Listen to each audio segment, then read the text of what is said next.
দালালদের বিরুদ্ধে, সন্ত্রাসীদের বিরুদ্ধে, এই অভ্যাসদের বিরুদ্ধে, এই লীগের বিরুদ্ধে, ছাত্রলীগের বিরুদ্ধে অ্যাকশন কি অ্যাকশন, বৃহত্তর অ্যাকশন, বৃহত্তর অ্যাকশন। ছাত্ররাজনীতি ঠিকানা না, এই হতে হবে না।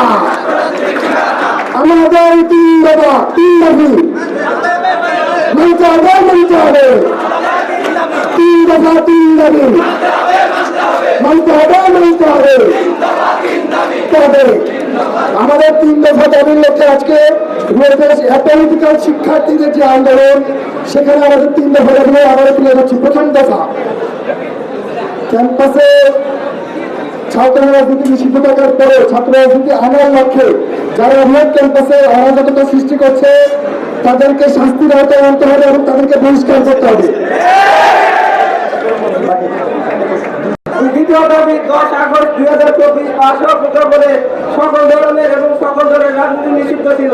এর সাবেকে প্রশাসনের সঠিক জবাবদিহিতা চাই।